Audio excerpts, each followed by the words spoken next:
오늘의 10분 말씀 이사야 37장 21절서부터 38절까지의 말씀입니다.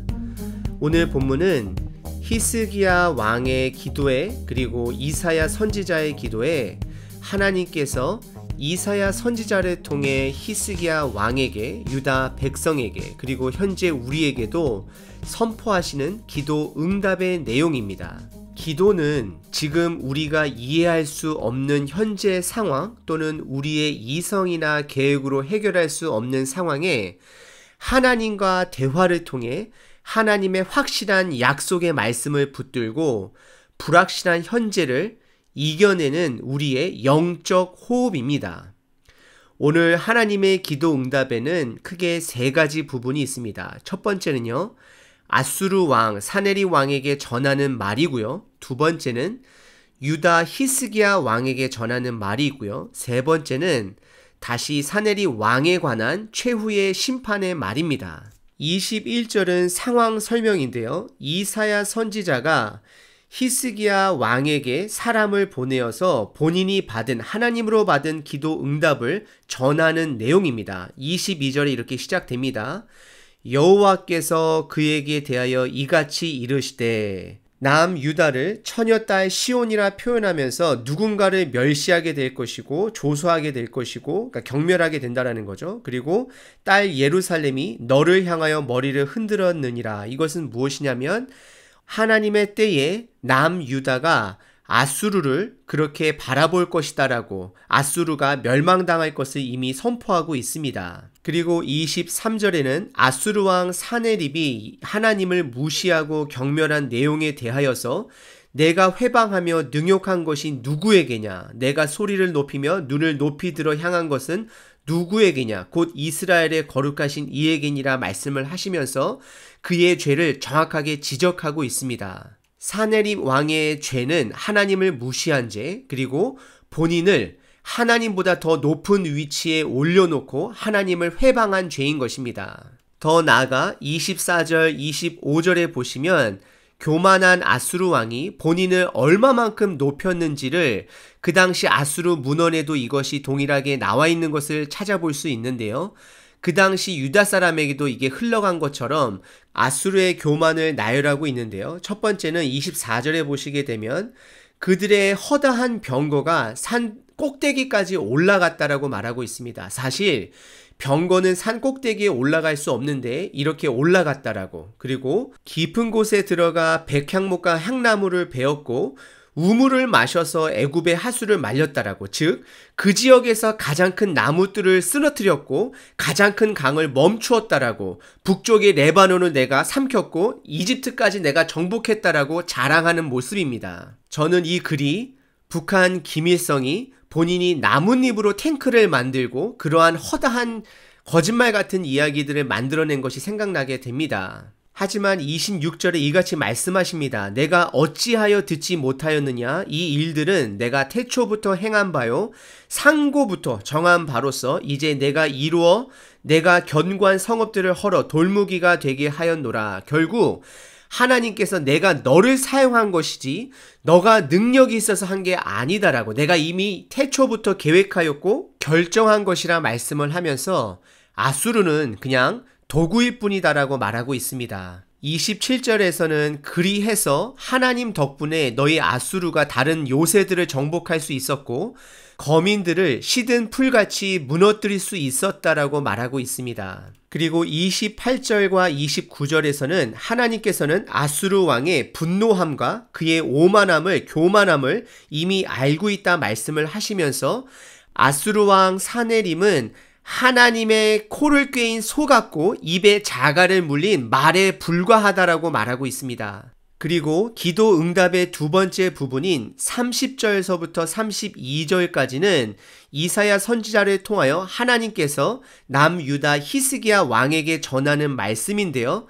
3년의 수학 과정을 말하고 있습니다. 이것은 연속 3년이 아니라 다른 3번의 해를 말하는 것인데, 결론적으로는 하나님께서 32절에 남은 자를 하나님께서 사용하셔서 하나님의 열심으로 인하여 하나님께서 회복시킬 것을, 그리고 더 나아가 31절에 보시게 되면 뿌리를 받고 열매를 맺는다라고 말하고 있습니다. 결국 하나님의 말씀 안에 뿌리를 받은 자, 하나님을 신뢰하는 자들을 통하여 열매를 맺을 것이다라고 말하고 있습니다. 다시 말씀드리면 하나님께서 히스기야 왕에게 내가 스스로 나의 열심으로 너희들을 회복시킬 것인데, 회복시키는 방법은 말씀의 뿌리를 내리고 그것으로 인하여 열매를 맺는 삶을 살게 될 것이다 라고 말하고 있는 것입니다. 그리고 세 번째 기도 응답 부분은 33절서부터 35절까지인데요. 하나님께서 아수르 왕 사네립에 관한 것을 말씀하고 계십니다. 33절에 그러므로 여호와께서 아수르 왕에 대하여 이같이 이르시되, 그러면서 말씀을 하시는데 세 가지 부분이 있는데요. 그들이 성에 이르지도 못하고 싸워보지도 못할 것을 말하고 있고요. 두 번째는 34절에 그가 오던 길로 돌아갈 것을 하나님께서 말씀하고 계십니다. 그리고 35절에서는 하나님께서 다시 한번 본인 스스로 남유다를 구원하셨다라고 말씀하고 계십니다. 이것은 어찌 보면 남유다에게 너희들도 아수르 왕처럼 교만하여지지 말고 내가 이것을 내 능력으로 이긴 것이지 너희 남유다가 무언가를 잘해서 너희가 이긴 것이 아니다라고 알려주기 위한 것 같습니다. 그리고 36절서부터 38절까지는 아수르 왕 사네립의 최후에 대해서 나오고 있는데요.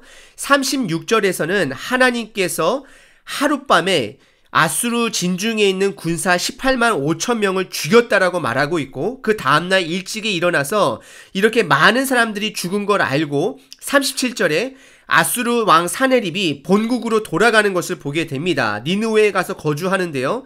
38절에 사네립 왕이 본인이 섬기고 있는 신 니스록의 신전에서 경배할 때에 그의 아들 아드람멜렉과 사레셀이 그 아버지를 칼로 죽였다라고 말하고 있습니다. 그리고 그 둘은 도망가고요. 그 뒤를 이어서 에살 삿돈이 바로 아수르의 왕이 되었다라고 마무리를 짓고 있습니다. 오늘 본문은 하나님의 계획은 사람이 예측할 수 없는 방법, 그리고 하나님의 때에 이루시는 분이다라고 말씀하고 계십니다. 그래서 우리는 하나님을 신뢰해야 하는 것입니다. 왜냐하면 다시 한번 말씀드리면 우리는 모든 것을 볼 수 없는 제한된 창조물입니다. 하나님은 모든 것을 주관하시는 하나님이시기 때문입니다. 하나님은 창조주이십니다. 사람은 하나님이 만든 시간 안에 최선을 다해 계획하는 것이고, 하나님은 우리의 시간 밖에서 모든 것을 보시고 하나님의 시간 안에 계획하시는 분이시기 때문에 우리 인간이 하나님의 방법과 계획과 때를 알 수 있는 것은 없습니다. 구약시대부터 기다렸던 구세주가 이 땅에 오셔서 태어나셔서 우리를 위해서 죽으러 왔다라는 것은 우리 인간이 생각할 수 없었던 방법입니다. 그래서 예수님께서 스스로 이 땅에 오셔서 제자들에게 나는 곧 죽을 것이다 라고 이야기를 했을 때에 많은 제자들이 그 이야기를 들었음에도 불구하고 그거를 받아들이지 못했다는 것입니다. 하지만 하나님께서는 예수님을 통해 복음은 무엇인가에 대해서 끝까지 예수님의 삶을 통해서 보여주셨습니다.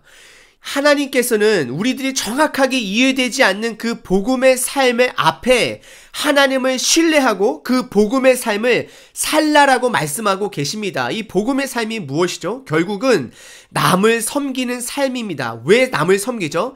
이미 우리가 받은 그 구원의 은혜가 넉넉하기 때문입니다. 더 받기 위해서가 아닙니다. 그래서 우리는 창조주 하나님을 신뢰해야 하는 것입니다. 오늘 본문을 통해 각자 스스로에게 또는 우리 믿음의 공동체, 어떻게 보면 여러분 가족이 될 수도 있고 우리 교회가 될 수도 있는데요. 던지는 질문은 다음과 같습니다. 오늘 내 삶에 내 이성이나 내 계획으로 해결되지 않는 상황이 있더라도 나는 하나님의 신실한 약속의 말씀을 붙들고 견딜 수 있는 믿음이 있는가? 견고한 믿음의 심지가 있는가입니다. 31절에 말씀처럼 열매 맺기 위해서는 뿌리가 땅에 박혀야 한다라고 말하고 있습니다. 우리의 믿음이 말씀의 뿌리에 박혀 있지 않으면 세상에 보이는 현상에 눈이 가게 되고 그곳에 뿌리를 내려 매일 혼돈의 삶을 살고 있지는 않은지 우리 자신에게 물어봐야 합니다. 하나님께서는 우리를 존중해 주셔서 우리의 이성을 통해 말씀하실 때도 있습니다. 하지만 결국 믿음이란 내가 머리로 내 이성으로 이해되지 않더라도 저희가 하나님을 이해할 수 없습니다. 하나님은 창조주이시고 저희들은 창조물입니다. 개미들이 저희들의 삶을 이해할 수 없는 것처럼 저희들이 하나님을 100% 이해할 수가 없습니다. 저희들은 하나님을 신뢰해야 되는 것입니다. 그동안 하나님께서 예수님을 통해 성경 말씀을 통해 성령님을 통해 충분하게 부어주신 수많은 일들을 기억하시고 이제는 신실하게 하나님을 믿고 하루하루를 살아내는 것입니다. 하나님의 시간을 믿으시고 오늘 하루도 하나님을 신뢰하는 하루 되시길 바랍니다.